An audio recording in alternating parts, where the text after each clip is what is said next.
Welcome friends, मैं पुनः स्वागत करता हूं आप सभी का अपने इस यूट्यूब चैनल में और आशा करता हूं कि आप सभी स्वस्थ होंगे और अपने परीक्षाओं की तैयारी कर रहे होंगे। तो जैसा कि हमने पिछले क्लास में प्रोनाउन पढ़ा था, प्रोनाउन में हमने प्रोनाउन के डिफिनीशन और उसके जो काइंड्स होते हैं 10 भेद मैंने आपको बताया था प्रोनाउन के। तो आशा करता हूँ कि आप सभी ने उस वीडियो को देखा होगा और उस वीडियो के माध्यम से आपको बहुत सारी हेल्प मिली होगी।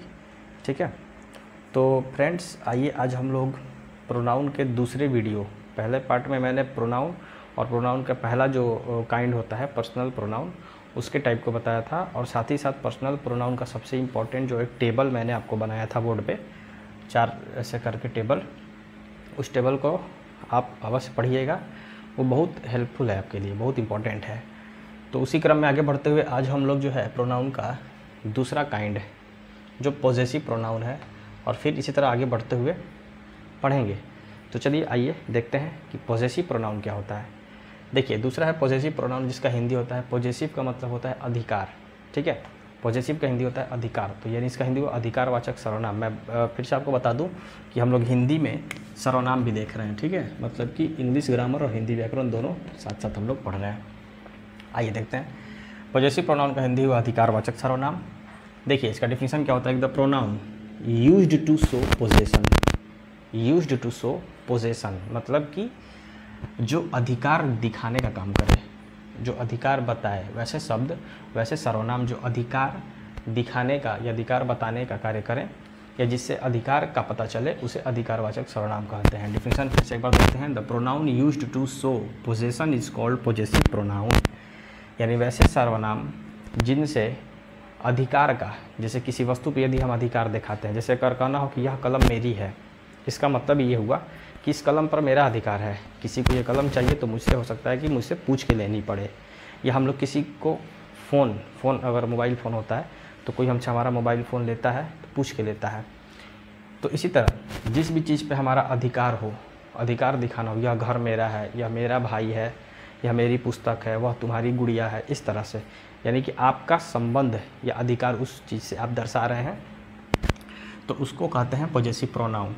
अब मैंने याद करिए कि जो मैंने टेबल बताया था पर्सनल प्रोनाउन में, उसमें पहला, दूसरा, तीसरा जो कॉलम था उसमें आप देखे होंगे पॉजेसिव प्रोनाउन था और मैंने उसका ट्रिक भी बताया था, शायद आपको याद हुआ होगा कि जो भी रूप होता है उसमें एस लगा देंगे। जैसे यहाँ पे जो होता है योर, पॉजेसिव एडजेक्टिव जो होता है उसमें एस लगा देंगे, पॉजेसिव प्रोनाउन आसानी से बन जाएगा। तो 6 पॉजेसिव प्रोनाउन होते हैं, चूँकि 7 जो बताया था मैंने, I, we, you, he, she, it, they, तो यही आपको याद होना चाहिए कि इट का पॉजेसिव प्रोनाउन नहीं होता है। ठीक है, इट का पॉजेसिव प्रोनाउन की जगह आप देखिएगा कि ऐसे क्रॉस काटा हुआ है। तो 6 ही पॉजेसिव प्रोनाउन होते हैं। आई का हो गया माइन, फिर आवर्स हो गया वी का, यू का योर्स, ही का हर्स, हिज का हिज और देयर का देयर्स। ठीक है, कैसे अधिकार बताएंगे वो भी एग्जाम्पल के माध्यम से समझते हैं। जैसे देखिए हमने कहा कि this book is mine, this book is mine, यह पुस्तक मेरी है, यानी इस पुस्तक का अधिकार, इस पुस्तक पर किसका अधिकार है? मेरा अधिकार है।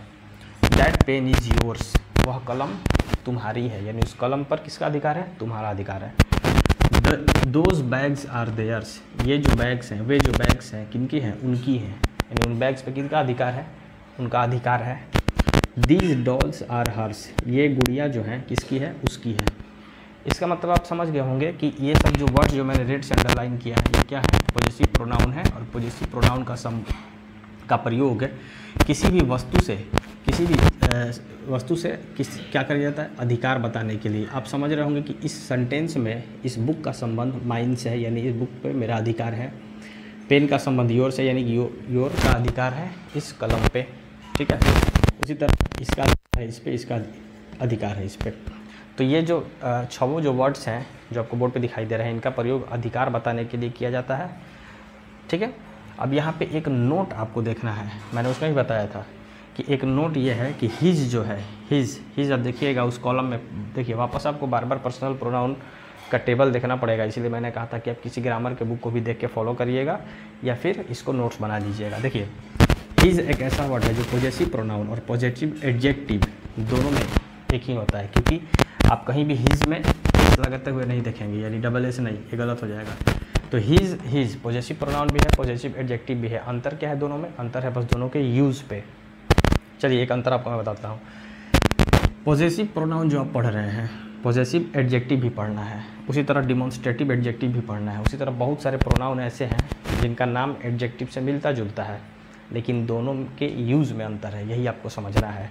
बहुत सारे लोग कंफ्यूज हो जाते हैं कि एक यही प्रोनाउन में दिख रहा है डिमॉन्स्ट्रेटिव प्रोनाउन, फिर डिमॉन्स्ट्रेटिव एडजेक्टिव भी दिख रहा है, उसी तरह पॉजेसिव प्रोनाउन भी दिख रहा है, पॉजेसिव एडजेक्टिव भी दिख रहा है, काफ़ी सारे जो है आपको मिलते जुलते होंगे। अंतर क्या है यही आपको समझना है, बहुत ही छोटा और बहुत ही बेसिक अंतर है, आपको बता दूंगा मैं एक बार में, आप समझ जाइएगा। देखिए कोई भी सेंटेंस उसमें आप नाउन को पकड़िए, जैसे इस सेंटेंस में बुक नाउन है, इस सेंटेंस में पेन नाउन है, इस सेंटेंस में बैग से नाउन, सेंटेंस में डॉल नाउन है, चारों को हमने देख लिया, नाउन का मतलब समझ गया। नाउन से और जो वर्ड है कौन सा, पॉजेसिव का जो वर्ड है, आप ध्यान देंगे बहुत ये बारीक डिफरेंस है, मैं आपको बता देता हूँ। पॉजेसिव एडजेक्टिव में भी आपको पुनः बताऊँगा।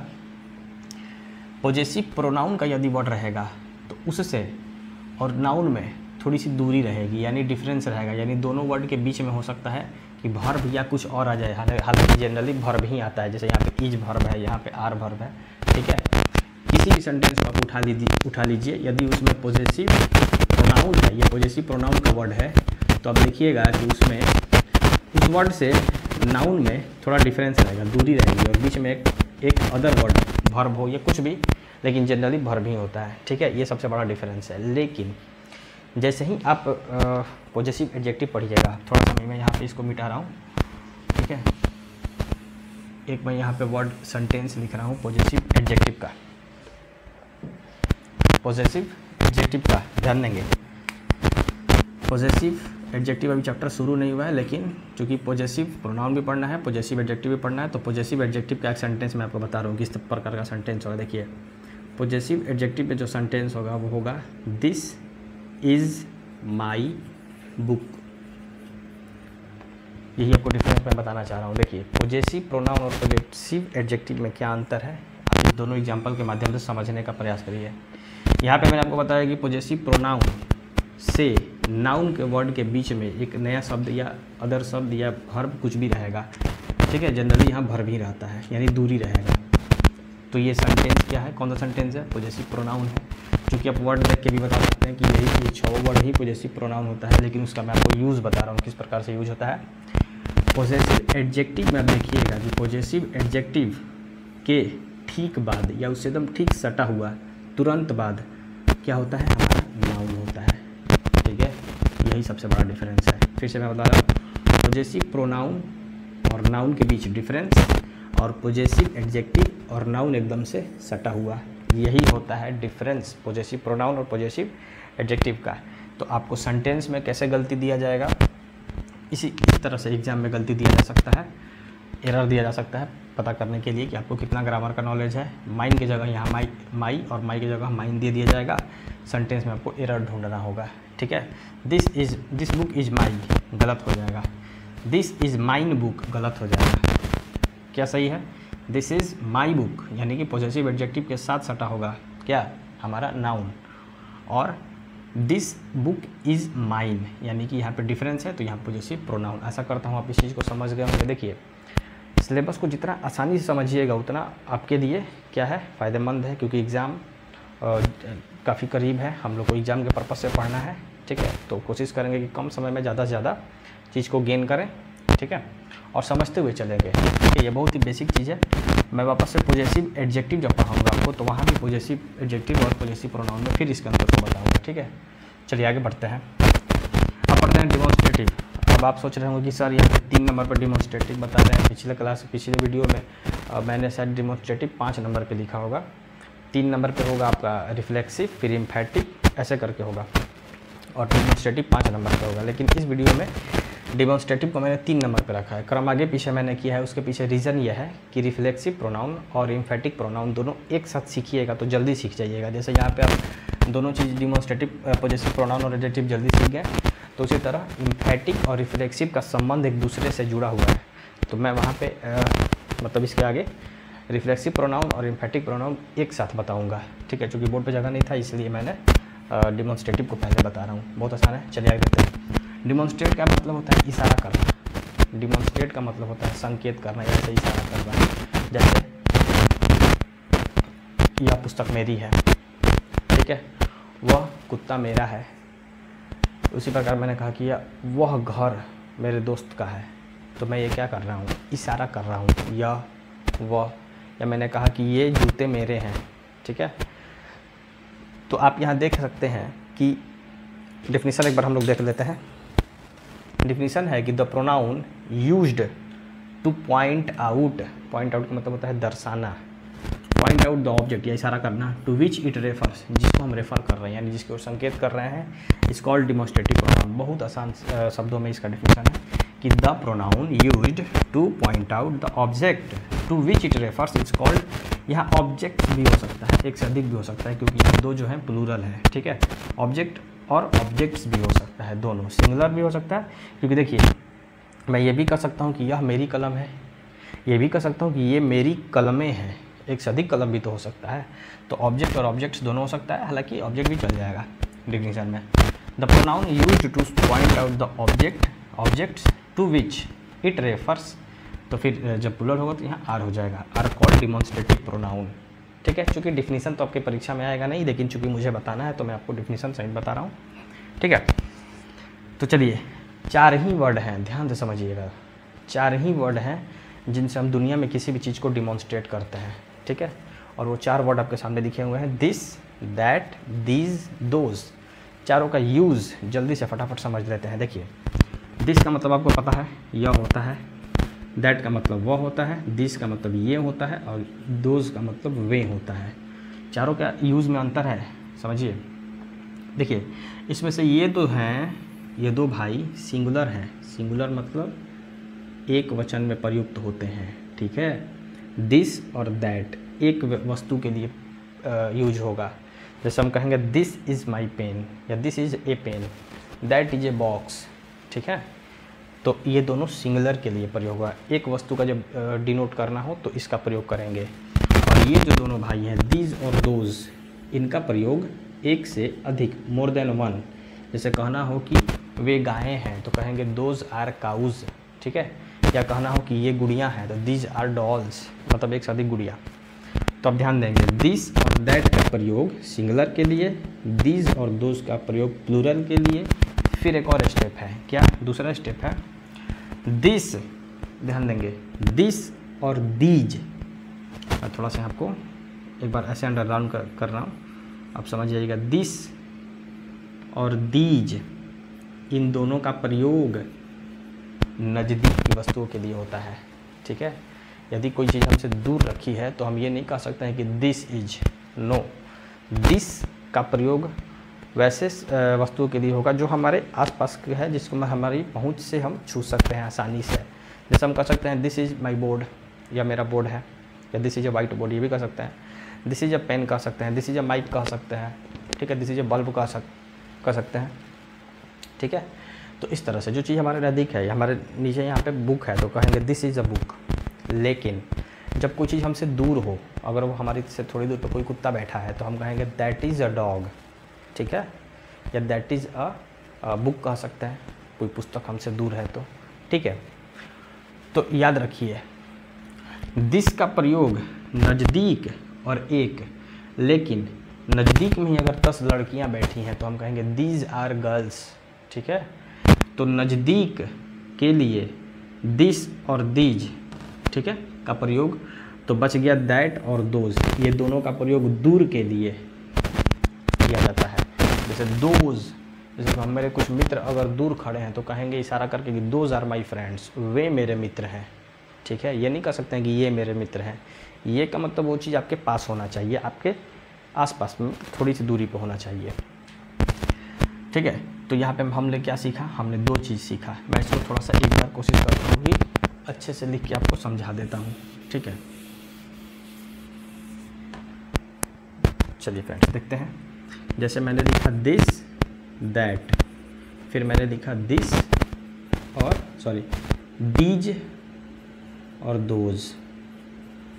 देखिए मैं इस पर थोड़ा सा फिगर के माध्यम से आपको बता देता हूँ। दिस का प्रयोग एक वस्तु के लिए, दैट का प्रयोग एक वस्तु के लिए, ठीक है। दीज का प्रयोग और दोज का प्रयोग एक से अधिक वस्तु के लिए, एक से अधिक वस्तु के लिए। तो आप समझ रहे हैं, सिंगुलर प्लूरल समझ रहे हैं। अब देखिए, दिस और दीज मैं ऐसे एरो बना देता हूँ, दिस और दीज, और दैट और दोज ये दोनों एक साथ चलेंगे। और मैंने गलती कर दिया क्या? हाँ सॉरी, मैंने गलती कर दिया थोड़ा सा, यहाँ पे ऐसे नहीं होगा, सीधा सीधा होगा। देखिए दिस और दीज आमने सामने है, दैट और दोज आमने सामने है। तो यहाँ पे मैं लिख देता हूँ दिस और दीज के साथ नज़दीक, ठीक है, और ये हो गया दूर। अब मुझे आशा है कि आप समझ जाएंगे। दिस का प्रयोग एक वस्तु के लिए नज़दीक के सेंस में, उसी प्रकार दीज का प्रयोग एक से अधिक वस्तु के लिए नज़दीक के सेंस में, तथा दैट का प्रयोग एक वस्तु के लिए दूर के सेंस में, तथा दोज का प्रयोग एक से अधिक वस्तुओं के लिए दूर के सेंस में किया जाता है। ठीक है, इन दोनों का प्रयोग दूर के लिए, इन दोनों का प्रयोग नज़दीक के लिए, इन दोनों का प्रयोग एक एक के लिए, इन दोनों का प्रयोग एक से अधिक वस्तुओं के लिए। ठीक है, बहुत ही क्लियर है। जैसे हमने कहा दिस इज ए पेन, तो यह मेरा कलम है, यह एक कलम है। दैट इज़ अ हाउस, वह एक घर है। आप ऐसे भी सोचिए, आप खुद दिन भर में बहुत सारी ऐसी बातें बोलते होंगे कि यह है वह है, तो एक्सप्रेशन के साथ आपको समझना है। ठीक है ना, एक्सप्रेशन से ही वो चीज़ निकल के आती है। अब मैंने लिखा है दीज आर बॉयज़, यानी ये लड़के हैं, यानी वो लड़के हमारे आसपास हैं, और दोज आर कैट्स, वे बिल्लियाँ हैं, यानी वो हमसे दूर है। ठीक है, तो एक बार मैं कोशिश करूँगा, अगर आप स्क्रीनशॉट लेना चाहते हैं तो ले लीजिए, या फिर इसको नोट्स आप बनाना चाहें तो बना सकते हैं। काफ़ी आसान शब्दों में मैंने बताने का प्रयास किया है। तो यहाँ पे हमने 2 प्रोनाउन सीखा। नंबर 2 पॉजेसिव प्रोनाउन अधिकारवाचक, नंबर 3 डेमोन्स्ट्रेटिव प्रोनाउन संकेतवाचक। ठीक है, अब इसके आगे हम लोग अभी सीखेंगे रिफ्लेक्सिव और एम्फेटिक प्रोनाउन। काफ़ी आसान है। ठीक है, तो चलिए आइस होता तक आप लोग लिख लीजिएगा, और उसको अभी हम लोग पढ़ेंगे आगे। Hello friends, welcome to my YouTube channel Bharadwaj classes. मैं पुनः आप सभी का एक बार फिर से स्वागत करता हूं अपने यूट्यूब चैनल में, और आशा करता हूं कि आप सभी स्वस्थ होंगे और अपनी परीक्षाओं की तैयारी कर रहे होंगे। तो जैसा कि हमने पिछले क्लास में प्रोनाउन पढ़ा था, और प्रोनाउन के डिफिनीशन और प्रोनाउन के टाइप्स को हमने पढ़ा था, जिसमें मैंने पहला प्रोनाउन पर्सनल प्रोनाउन बताया था आपको, और उसमें एक टेबल भी बताया था कि वो टेबल हमारे लिए काफ़ी इंपॉर्टेंट है। ठीक है, तो इसी क्रम में आगे बढ़ते हुए हम लोग आज प्रोनाउन के चौथे और पांचवें जो टाइप होता है उसको आज हम लोग देखेंगे। तो इसमें है नंबर 4 में हमारा रिफ्लेक्सिव प्रोनाउन, ठीक है, और नंबर 5 में है एम्फेटिक प्रोनाउन। मैंने चूंकि क्रम में इसको रखा था पहले और इसको बाद में, लेकिन फिर पुनः मैंने बताया था कि इसको हम लोग एक साथ पढ़ेंगे। क्यों पढ़ेंगे? क्योंकि रिफ्लेक्सिव प्रोनाउन और एम्फेटिक प्रोनाउन बहुत हद तक एक दूसरे से मिलता जुलता है, और इसमें लोगों को बहुत कंफ्यूजन भी होता है। इस प्रकार का कंफ्यूजन होता है, आइए हम समझेंगे और उस कंफ्यूजन को दूर करने का प्रयास करेंगे। ठीक है, तो देखिए रिफ्लेक्सिव प्रोनाउन का हिंदी डिफिनेशन होता है कि the pronoun my self, yourself, yourselves, himself, herself, itself and themselves are called reflexive pronoun। देखिए सबसे पहले तो ये समझिए कि सेल्फ और सेल्फ क्या है। सेल्फ जहाँ जिस वर्ड में लग गया उसका मतलब होता है खुद का। ठीक है, तो सेल्फ और सेल्फ का प्लूरल होता है सेल्व्स, SELVES। तो आप यहाँ देखेंगे कि सिंगुलर जो वर्ड होते हैं, यहाँ मैंने नीचे भी लिखा है, सिंगुलर वर्ड में सेल्फ लगता है, ठीक है, और उसका प्लूरल होता है सेल्व्स। तो जो प्लूरल वर्ड्स होंगे, प्लूरल प्रोनाउन, उसमें सेल्व्स लगेगा। ठीक है, चलिए तो कह रहे हैं कि रिफ्लेक्सिव प्रोनाउन वे होते हैं जिनमें पहले तो रिफ्लेक्सिव प्रोनाउन वो होंगे जिनमें सेल्फ और सेल्व्स लगा हो। ठीक है, और यहाँ पे एक लाइन लिखा हुआ है कि when the action done by the subject turns back upon the subject. इसी चीज को समझना है रिफ्लेक्सिव प्रोनाउन में, कि जब किसी वाक्य में कोई कार्य किसी कर्ता के द्वारा, सब्जेक्ट के द्वारा किया गया और उस कार्य का असर स्वयं वापस से कर्ता पर ही पड़ गया, उसी को कहते हैं हम रिफ्लेक्सिव प्रोनाउन।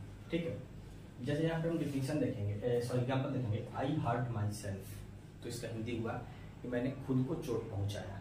जैसे मान लीजिए कि मैं अगर किसी कील को, जो हथौड़ा होता है, हथौड़ी के माध्यम से अगर दीवार में ठोक रहा हूँ और गलती से वो छटक कर, मतलब ये हिट होकर और हमारे उंगली पे लग जाता है चोट, तो हमें बहुत दर्द होता है। तो उस कंडीशन में आप देखेंगे कि चोट किसके द्वारा पहुंचाया गया? मेरे ही द्वारा, और चोट लगा किसे? मुझे ही। यानी कि जो मैं कार्य कर रहा था उस कार्य का परिणाम, यानी मैंने खुद को ही हर्ट किया, मैंने खुद को ही चोट पहुंचाया, किसी दूसरे ने नहीं पहुंचाया। उसी तरह अगर ही रिम्ड हिमसेल्फ, उसने स्वयं को बर्बाद किया। जिससे कोई व्यक्ति अगर कोई गलत कार्य कर रहा है तो परिणाम उसे ही भुगतना है, यानी बाद में बर्बाद वही होता है। तो यहाँ पे आप देख रहे होंगे कि जो भी प्रोनाउन होगा ऑब्जेक्टिव केस में ऑब्जेक्ट के स्थान पे उसी का ऑब्जेक्टिव रूप लगेगा। इसीलिए मैंने आपको पर्सनल प्रोनाउन बताया था कि आपको ये पढ़ना इंपॉर्टेंट है। जैसे आई का माई होता है तो आई का माई सेल्फ, ही के साथ हिमसेल्फ लगा। यानी हमने ये सीखा कि रिफ्लेक्सिव प्रोनाउन में क्या होता है। तो रिफ्लेक्सिव प्रोनाउन में कर्ता द्वारा किए गए कार्य का असर स्वयं कर्ता पर पड़ता है। ठीक है, चलिए आगे देखते हैं इम्फैटिक। इम्फैटिक का हिंदी होता है बलदायक या जोरदार, मतलब जिसपे बल दिया जाए, बलदायक सर्वनाम कहते हैं। तो इसमें क्या होता है, आप यहाँ पे आप देखेंगे कि माई सेल्फ, हिमसेल्फ, हरसेल्फ, ये सब इसमें भी था, इसमें भी है। तो इसलिए मैंने कहा था कि दोनों ही को एक साथ बता दूंगा, जिससे आपकी दोनों की में जो कंफ्यूजन होता है वो खत्म हो जाएगा। देखिए इम्फैटिक प्रोनाउन का डिफिनेशन हुआ कि myself, yourself, himself, herself, itself are called emphatic pronoun when, यहाँ पर देखिए ये इंपॉर्टेंट है, when they are used for the sake of emphasis. Emphasis का मतलब होता है बल देना, जोर देना। जब इन शब्द सर्वनाम के द्वारा किसी क्या बोलते हैं कि व्हेन दे आर यूज्ड, हाँ, जब इनका प्रयोग जोर देने के लिए, बल देने के लिए किया जाए, ठीक है ना, सेंटेंस में जब जोर देने के लिए किया। जैसे एक एग्जांपल मैं आपको देता हूँ, जैसे अगर मम्मी ने पूछा आपसे कि ये घर में पानी कौन गिराया, सॉरी ये तो निगेटिव एग्जांपल होगा, पॉजिटिव एग्जांपल लेते हैं। मान लीजिए आपने कुछ अच्छा कार्य किया, ठीक है, और किसी ने आपसे पूछा कि इसे किसने किया है, तो आपने कहा कि मैंने किया है। तो सामने वाला विश्वास नहीं करता है, तो आप वहाँ पर क्या करते हैं, फोर्स देते हैं, सेंटेंस में बल लगाते हैं, एम्फसाइज करते हैं, बल देते हैं। सरल वाक्य में क्या कहते हैं, कहते हैं कि अरे मैंने ही किया है। सामने वाले को जब हम उस बात पे मतलब मनवाते हैं या उसको ये बताने का प्रयास करते हैं कि इस कार्य को मैंने ही किया है, तो उस पर हमने कहता है मैंने ही किया है, मतलब हम जोर देते हैं, बल देते हैं। तो यहाँ पे वही चीज कह रहा है कि जब my self, your self, himself, herself, itself, कोई भी सेल्फ या सेल्फ वाला जो प्रोनाउन है उसका प्रयोग अगर इम्फेसाइजिंग करने के लिए, मतलब इम्फेसाइज बल देने के लिए, वाक्य में जोर देने के लिए किया जाए, तब कहते हैं कि वो कौन सा प्रोनाउन है, इम्फैटिक। इसमें जोर नहीं दे रहा है, इसमें जो है ना कर्ता का असर स्वयं उस सब्जेक्ट पर पड़ जा रहा है, ठीक है, क्रिया का असर। और जैसे यहाँ पे एग्जाम्पल देखते हैं, I killed the tiger my self. इसका हिंदी होगा कि मैंने स्वयं, मैंने खुद, मैंने ही, ये कह सकते हैं कि मैंने खुद, मैंने स्वयं या मैंने ही इस बाघ को मारा है, ठीक है। ही हिमसेल्फ सेड सो, उसने खुद ही ऐसा कहा, मतलब किसी और ने नहीं कहा, उसने खुद ही ऐसा कहा। तीसरा कहना है कि we killed the tiger ourselves, हम लोगों ने मिलकर ही बाघ को मारा है। मान लीजिए वहाँ कोई व्यक्ति नहीं था, बाद में वो आया, तो उसे ये विश्वास दिलाने के लिए कि हाँ हम लोगों ने ही मिलकर इस बाघ को मारा है, ठीक है। तो इसमें आप देखते होंगे कि इसमें और इसमें बहुत थोड़ा सा अंतर है, ठीक है। लेकिन इसमें मैं आपको दोनों ही सेंटेंस को पहचानने का एक बहुत ही साधारण और सरल सिंपल सा ट्रिक मैं आपको बता देता हूँ कि कैसे अगर आपके सामने दोनों तरह का सेंटेंस दिया हो और दोनों में ही सेल्फ या सेल्फ जो भी है दोनों ही तरह के वाक्यों में रहेगा, लेकिन आप कैसे पहचानेंगे। अगर किसी ने आपको कह दिया कि बताइए कौन सा रिफ्लेक्सिव प्रोनाउन है और कौन सा इम्फैटिक प्रोनाउन का सेंटेंस है, तो एक बहुत सा सरल सा ट्रिक है, एक सेकंड में आप समझ जाइए। देखिए जब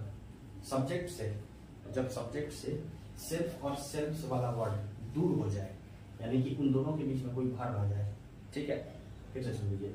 जब सब्जेक्ट और सेल्फ और सेल्फ वाला जो वर्ड है वो सब्जेक्ट से दूर हो जाए और दोनों के बीच में यदि कोई भी भार आ जाए या कोई भी अदर वर्ड आ जाए, तो वो होगा हमारा रिफ्लेक्सिव प्रोनाउन, ठीक है।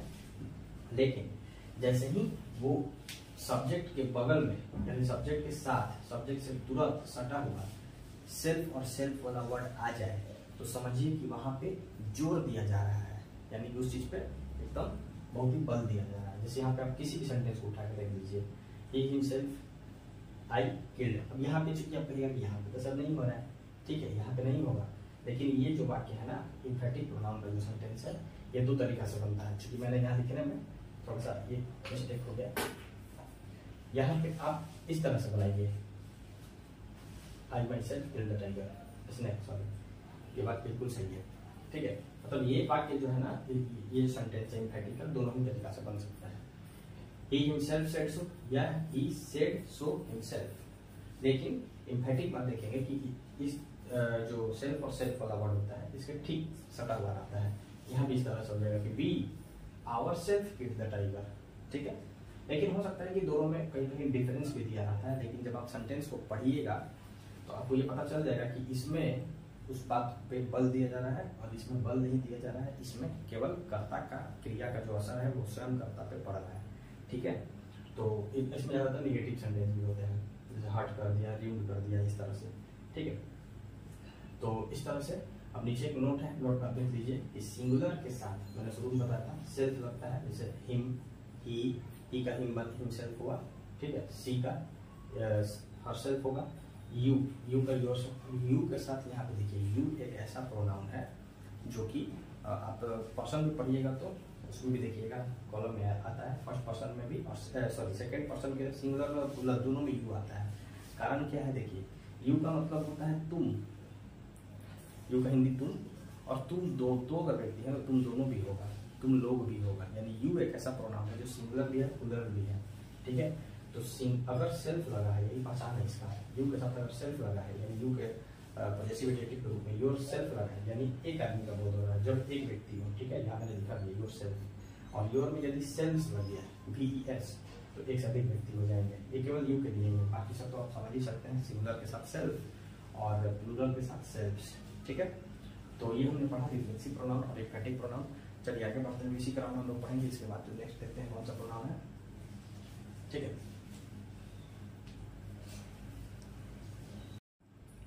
आइए आगे देखते हैं। नंबर 6 है इंडिफिनिट प्रोनाउन।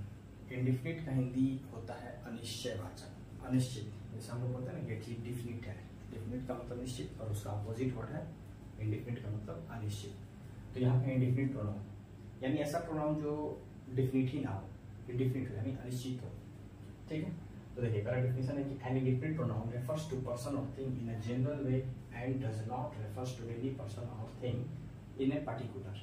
ठीक है, इन पर्टिकुलर मतलब कि जब हम किसी प्रोनाउन का प्रयोग किसी खास रूप में ना करके इन जनरल सामान्य वे में कर दें, सामान्य तरीका से कर दें, ठीक है, तो उसे कहेंगे इंडिफिनिट, मतलब जिसमें निश्चित ही ना हो। ठीक है ना, मतलब जिस पर्सन के या जिस थिंग के बारे में हम बात कर रहे हो वो थिंग या पर्सन डिफिनिट ही ना हो, पता ही नहीं वो है कौन। जैसे एग्जांपल इसमें बहुत सारे वर्ड होते हैं, समबडी, नोबडी, एनीबडी। ठीक है, इस तरह से बहुत सारे वर्ड होते हैं, एवरीबडी भी हो जाएगा। तो इसमें हमने किसी व्यक्ति को मतलब क्लियर नहीं हो रहा है कि कौन सा व्यक्ति है। ठीक है, तो जैसे एग्जांपल में ये सब हमने देख लिया। अब देते हैं somebody has stolen my purse. अब देखिए जैसे मान लीजिए बस में सफर कर रहे हैं, ट्रेन में सफर कर रहे हैं, और सामान्यतः बस ट्रेन में तो इंसान ही सफर करते हैं। तो जब वापस आप उतरते हैं ट्रेन से तो आप पता है कि आपके पास पर्स आपके पास नहीं है, आपके जेब में से पर्स गायब है।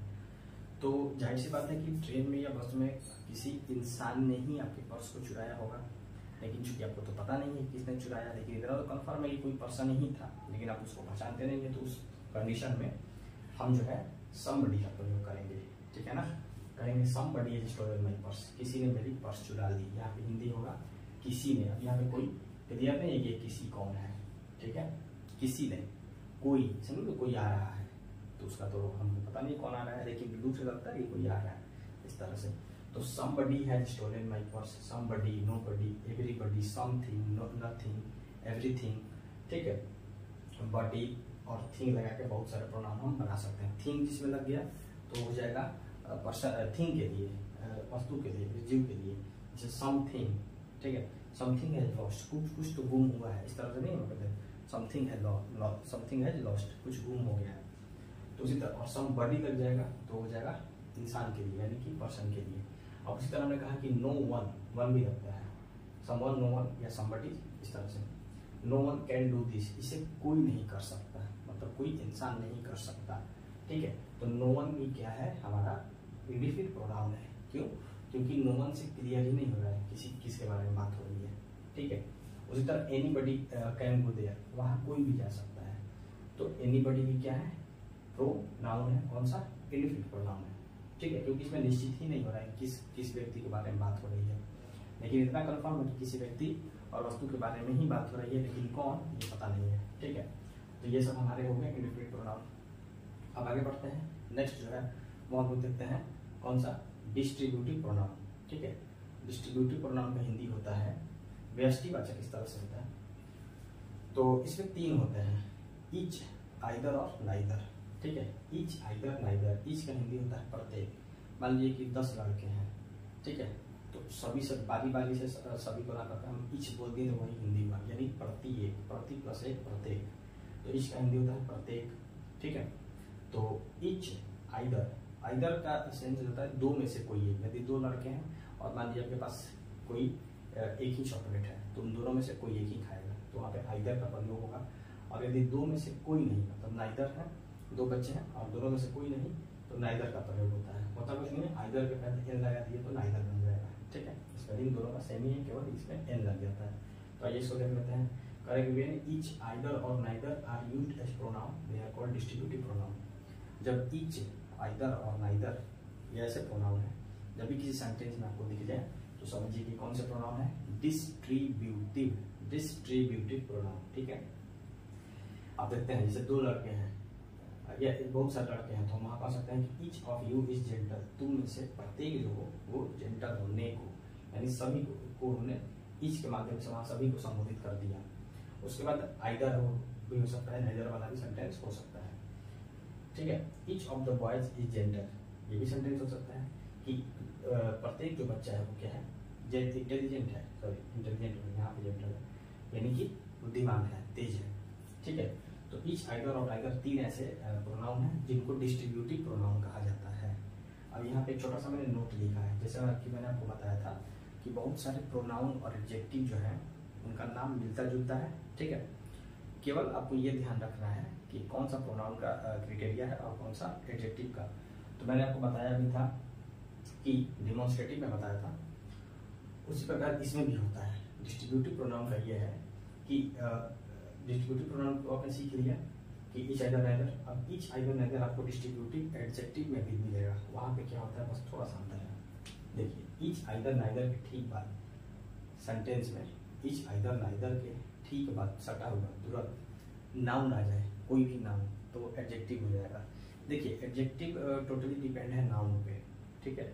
तो वहाँ पे जनरली ऐसा होता है कि एडजेक्टिव वाले वर्ड के तुरंत बाद नाउन ही रहेगा, ठीक है ना। और आप इसमें देखेंगे डिस्ट्रीब्यूटिव प्रोनाउन में तो नाउन रहेगा लेकिन दूर रहेगा, ठीक है। जैसे यू है तो देखिए ईच ऑफ यू आ गया, ईच ऑफ द बॉयज आ गया, तो ईच और बॉयज के बीच में अदर वर्ड्स आ गए। लेकिन यही अगर आप डिस्ट्रीब्यूटिव एडजेक्टिव देखिएगा तो उसमें आप देखेंगे ईच बॉय इज जेंटल, इस प्रकार के आपको सेंटेंस देखेंगे। ईच गर्ल इज ब्यूटीफुल, ऐसा सेंटेंस देखेंगे, यानी कि ईच, आइदर, नाइदर के ठीक बाद तुरंत बाद क्या है, नाउन है। तो मैं कोशिश कर रहा हूँ कि जो भी चीज़ आपको इस चैप्टर में, कोई दूसरा चैप्टर का भी अगर कोई चीज़ आ रहा है तो मैं उसको यहीं से बताते चलूँ, वापस मैं कोई पुनः उस चैप्टर पर भी आपको बताऊंगा, ठीक है। जिससे कि अभी दोनों जगह पढ़ने से पूरी तरह से क्लियर हो जाएगा, दोनों के बीच का डिफरेंस जो है आप आसानी से समझ पाएंगे, ठीक है। तो ये हमारा हमने पढ़ा इंडिफिनिट और डिस्ट्रीब्यूटिव। अब इसके आगे तीन प्रोनाउन और हैं, वो छोटे हैं, एक प्रोनाउन केवल, उसमें तीनों में से एक जो है रिलेटिव प्रोनाउन, वो थोड़ा आपको ठीक से समझना है, बाकी दोनों आसान है। चलिए आगे पढ़ते हैं, इसके आगे बाकी तीनों प्रोनाउन हम लोग भी पढ़ेंगे।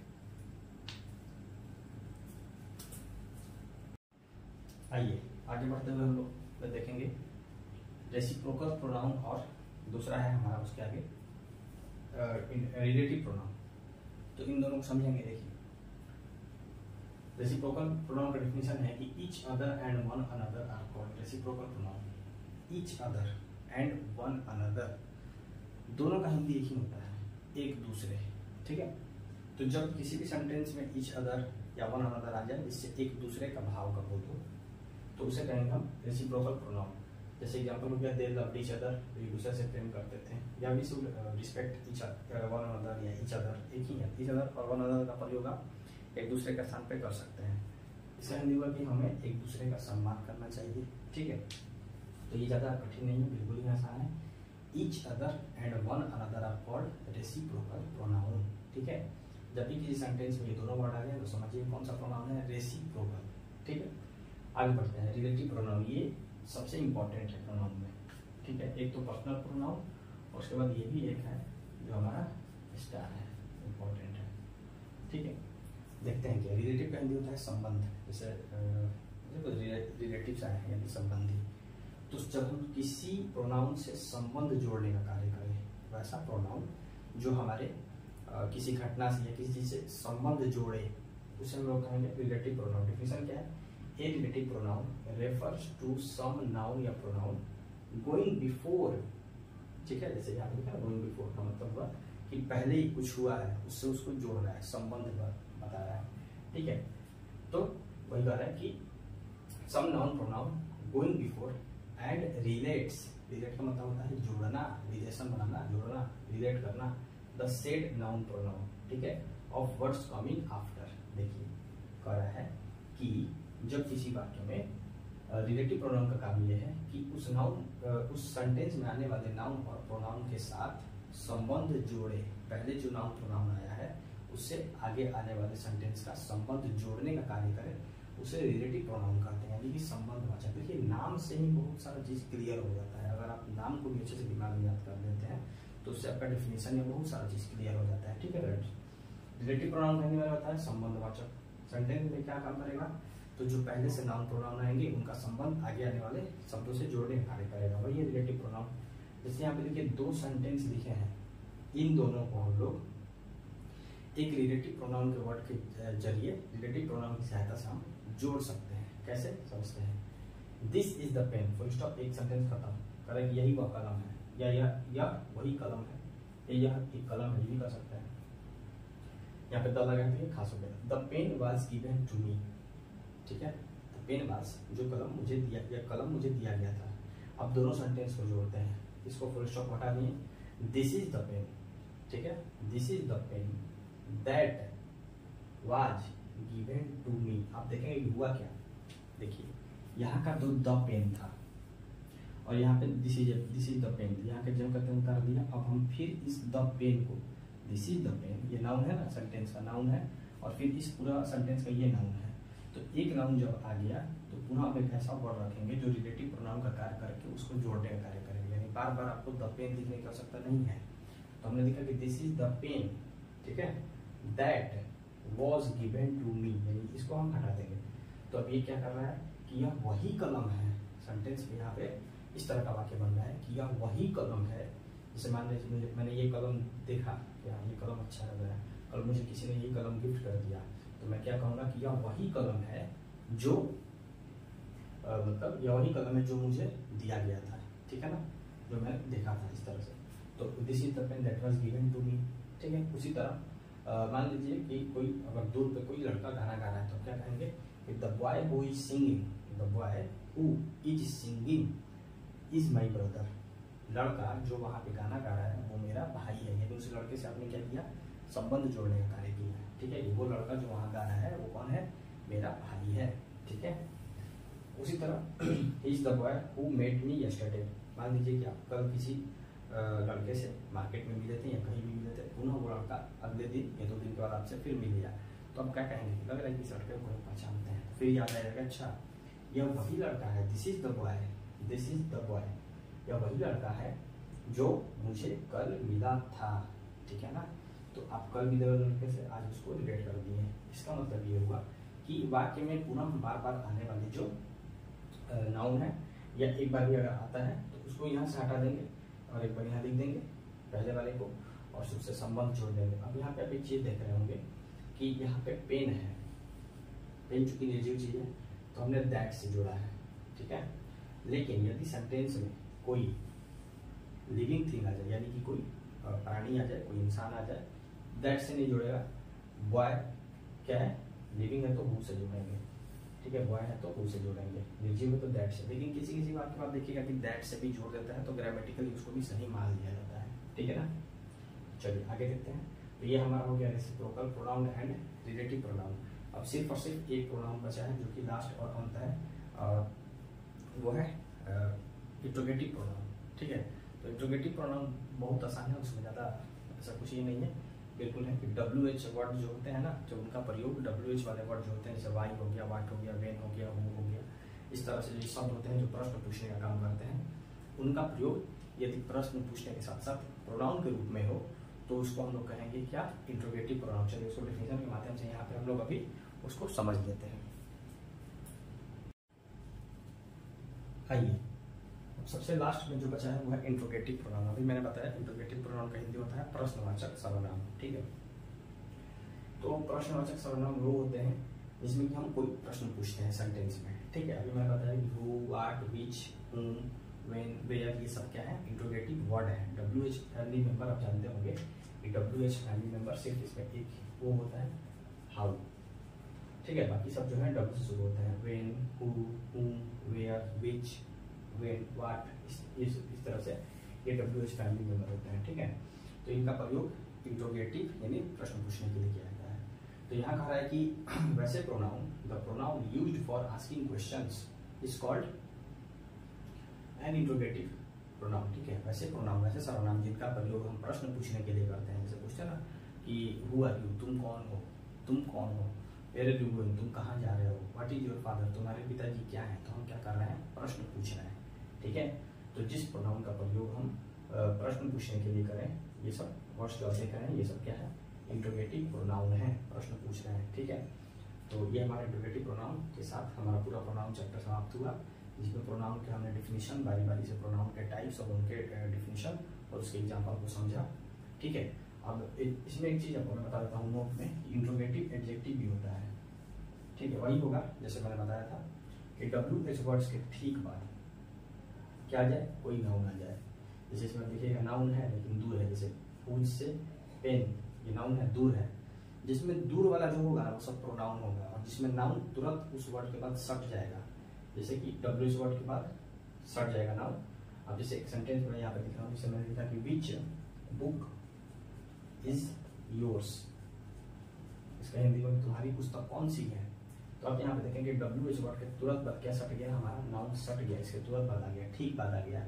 तो ये इंट्रोगेटिव एडजेक्टिव हो जाएगा। इंट्रोगेटिव यहाँ भी हो जा रहा है, प्रश्न यहाँ भी पूछा जा रहा है, प्रश्न यहाँ भी पूछा जा रहा है। देखिए इन दोनों में अंतर क्या है कि WH वर्ड से नाउन काफी दूर है, ठीक है, काफी दूर है, लेकिन इसमें इंट्रोगेटिव एडजेक्टिव जब होगा तो क्या होगा कि नाउन ठीक उससे सट जाएगा, ठीक है। तो इंट्रोगेटिव में मैं इसकी चर्चा कर दूंगा फिर से। तो यहाँ पे हमने प्रोनाउन को समाप्त कर दिया, प्रोनाउन के 10 भेद के डिफिनेशन और एग्जाम्पल को मैंने बता दिया। और चूंकि मैंने कोशिश किया है कि हिंदी के शब्दों का भी, मैं हिंदी का ही शब्द का ही ज़्यादातर प्रयोग कर रहा हूँ, और प्रोनाउन के साथ साथ हिंदी में हमने सर्वनाम भी लगभग खत्म कर दिया, क्योंकि सर्वनाम वही क्या है, इसका हिंदी है, ठीक है।